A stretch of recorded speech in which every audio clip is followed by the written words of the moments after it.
मानव जीवन का मुख्य लक्ष्य अविनाशी परमात्मा को प्राप्त करना है, परंतु काम, क्रोध, मद, लोभ और मोह के अधीन होकर मनुष्य अपने परम लक्ष्य से भटक जाता है और अनेक बार जन्म लेता है और मृत्यु को प्राप्त करता है। पवित्र ग्रंथ श्रीमद् भागवत के पंचम स्कंध के 7वें अध्याय में श्री हरि विष्णु के अनन्य भक्त भरत जी की कथा का वर्णन है। वह मोक्ष के अधिकारी होते हुए भी अपने जीवन के अंतिम क्षणों में एक हिरण के मोह में फंसकर उसमें अपना चित्त लगा बैठे, जिसके फलस्वरूप उन्होंने अपने अगले जन्म में हिरण की योनि को प्राप्त किया। हिरण के रूप में रहते हुए परमात्मा के प्रति स्मृतियां बने रहने के कारण उन्होंने अगले जन्म में फिर मनुष्य का शरीर प्राप्त किया और जड़ भरत के नाम से प्रसिद्ध हुए और उसी जन्म में उन्होंने श्री हरि के श्री चरणों में ध्यान लगाकर मोक्ष प्राप्त किया। भरत जी का परिचय। प्राचीन काल में एक महान और दूरदर्शी राजा प्रियव्रत राज करते थे। उनके पुत्र का नाम आग्निध्र था। वह अपने पिता के समान महान शासक थे। महाराज आग्निध्र के पुत्र का नाम नाभि था। वह भगवान विष्णु के अनन्य भक्त थे। भगवान विष्णु महाराज नाभि के यज्ञ से प्रसन्न होकर स्वयं भगवान विष्णु ने उनके यहाँ भगवान ऋषभदेव के रूप में जन्म लिया था। भरत महाराज ऋषभदेव के ज्येष्ठ पुत्र थे। वह अपने पिता के समान विलक्षण गुणों से युक्त थे। उनकी माता का नाम देवी सुमंगला था। भरत जी का बचपन अपने पिता के सानिध्य में बीता। वे अपने पिता के समान ही भगवान विष्णु के अनन्य भक्त थे। वह बहुत ही विनम्र स्वभाव के थे और अपनी प्रजा की सेवा के लिए सदैव तत्पर रहते थे। भरत जी का विवाह राजा विश्वरूप की कन्या पंचग्नि से हुआ था। देवी पंचग्नि ने उनकी 5 संतानों को जन्म दिया। भगवान ऋषभदेव ने भरत को राज कार्य के योग्य जानकर उनका राज्य अभिषेक कर दिया और वन में प्रभु की भक्ति के लिए चले गए। राजा भरत महाराज भरत एक योग्य शासक थे। उन्होंने अपने प्रजा के हित के लिए अनेक कार्य किए। उन्होंने अनेक यज्ञ किए थे और यज्ञ का संपूर्ण फल श्री हरि के चरणों में अर्पित कर दिया था। उनकी प्रजा उनसे अत्यधिक संतुष्ट थी। महाराज भरत का वन गमन। राजा भरत के 5 पुत्र उन्हीं के समान शील स्वभाव के थे। समय आने पर महाराज भरत ने अपना राज्य 5 भागों में विभाजित कर अपने पुत्रों को दे दिया और वन में श्री हरि की भक्ति के लिए चले गए। तपस्या के लिए उन्होंने हरिहर क्षेत्र को चुना, जो चक्र गंडकी नदी के समीप बसा एक तपोभूमि था। उस क्षेत्र के एकांत स्थान में महाराज भरत श्री हरि का ध्यान किया करते थे। उन्होंने अपने मन से सभी मोह और वासनाओं को त्याग दिया था। वे नित्य अपने मन में श्री हरि के दिव्य स्वरूप का दर्शन किया करते थे। श्री हरि की भक्ति में लीन राजर्षि भरत का हिरण के मोह में पड़ना। एक दिन गंडकी नदी के किनारे राजर्षि भरत श्री हरि की उपासना में लीन थे। तभी एक गर्भवती हिरनी एक सिंह से बचते हुए वहां आई। वह इतनी व्याकुल थी कि सिंह की दहाड़ से उसका गर्भ वही नदी में गिर गया और वह अपने प्राण बचाने के लिए वहां से भाग गई। हिरण के शावक की रक्षा करते हुए भरत जी राजर्षि भरत ने उस हिरनी के शावक की रक्षा की और उसे अपने पास रख लिया। वे उसका लालन पालन करने लगे। धीरे धीरे उस शावक से उनका मोह बढ़ने लगा। वे सदैव उसके साथ रहने लगे और अन्य जंगली जानवरों से उसकी रक्षा करने लगे। उस शावक से उनका मोह इतना बढ़ गया कि हर समय उन्हें उसकी चिंता लगी रहती। हिरण के मोह में राजर्षि भरत के नित्य कर्म छूटते जा रहे थे। वे प्रभु का चिंतन न कर केवल उस शावक के बारे में सोचते रहते थे। भरत जी का अंत समय नजदीक आने पर भी उनका मन उस शावक में लगा रहा।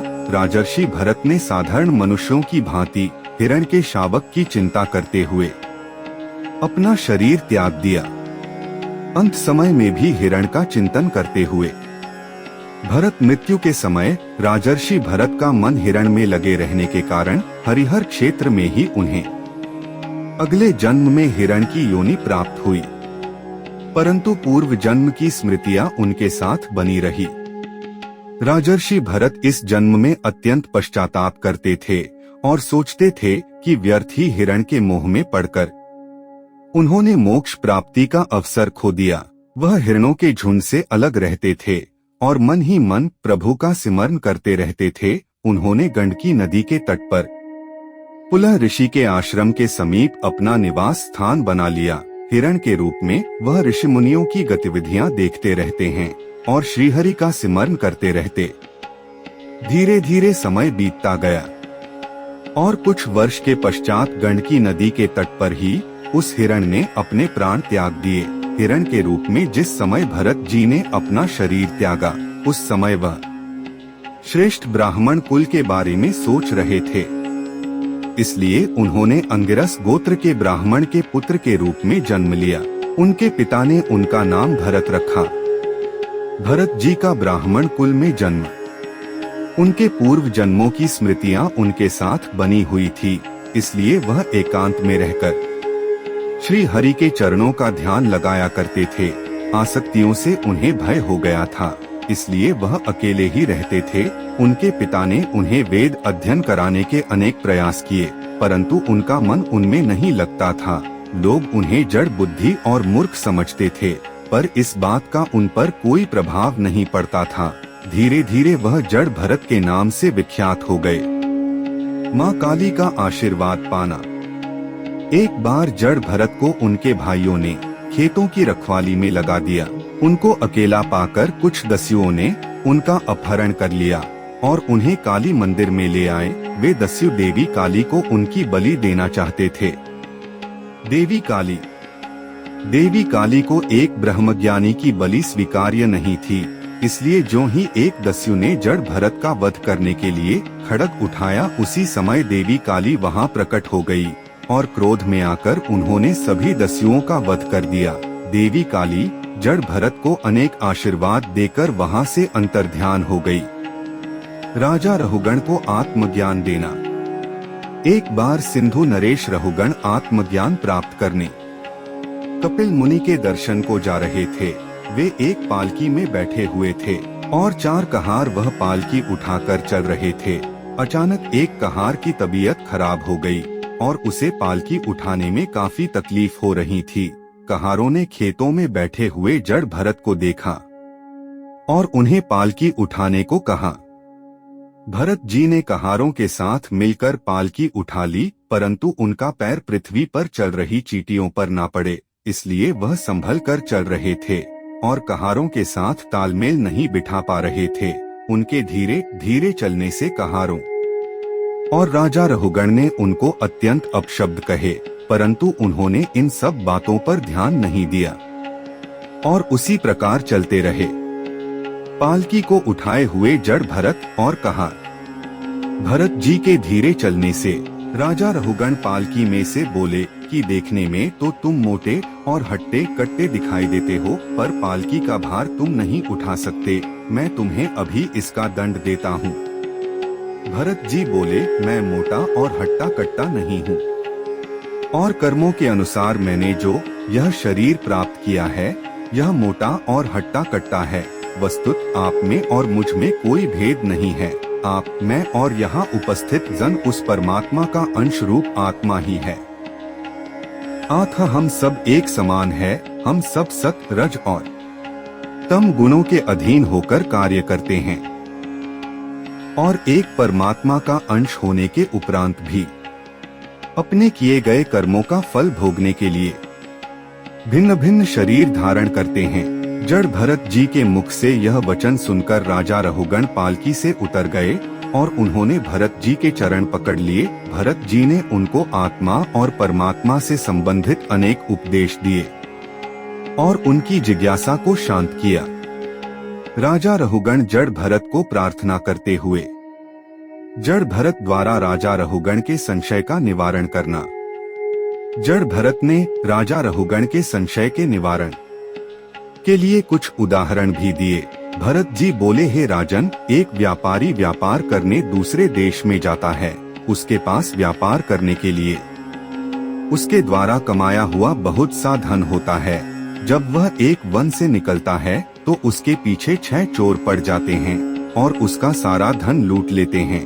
भरत जी राजा रहुगण को व्यापारी का दृष्टांत देते हुए किसी तरह चोरों से बचकर जब वह घबराया हुआ आगे जाता है तो उसका पैर एक झाड़ी से अटक जाता है और वह एक पेड़ पर मुंह के बल गिरता है और उसमें फंस जाता है। वह और अधिक विचलित हो जाता है जब वह देखता है कि एक सफेद और एक काला चूहा उस पेड़ को लगातार काट रहे हैं और एक विशाल सर्प उसका भक्षण करने के लिए नीचे बैठा हुआ है। वह घबराया हुआ व्यापारी अपनी मृत्यु को समीप जानकर अत्यंत विचलित हो जाता है, परंतु उस पेड़ में मधुमक्खियों का छत्ता होने के कारण शहद की कुछ बूंदें उसके मुंह पर पड़ती है तो वह अपनी पीड़ा भूलकर शहद पीने में मस्त हो जाता है। कुछ समय के उपरांत दोनों चूहे उस पेड़ को काट देते हैं तो वह नीचे गिर जाता है और विषैला सर्प उसका भक्षण कर लेता है।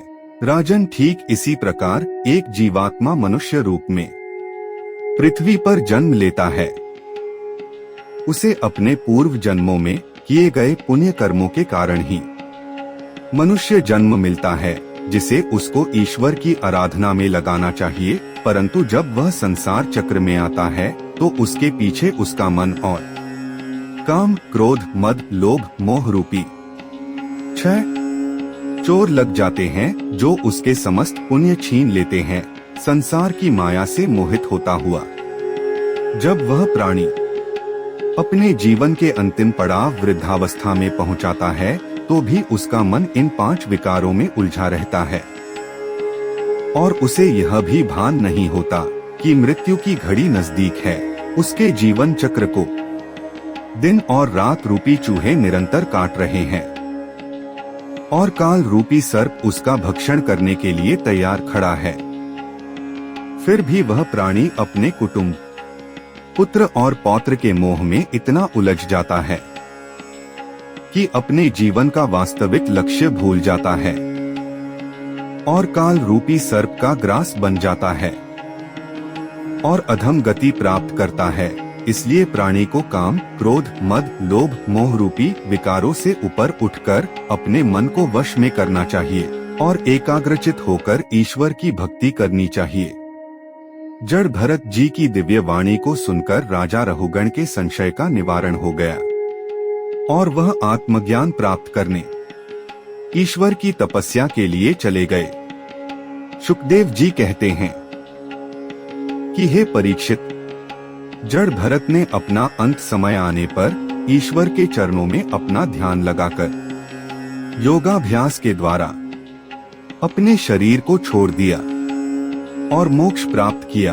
भरत जी का यह चरित्र अत्यंत कल्याणकारी और दिव्य गुणों से युक्त है और आयु और धन की वृद्धि करने वाला है।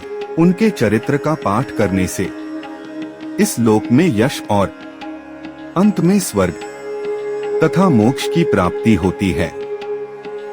जय श्री कृष्ण। भक्तिमय कहानी तथा जीवन उपदेश देने वाली यह कहानी आपको बहुत पसंद आई होगी।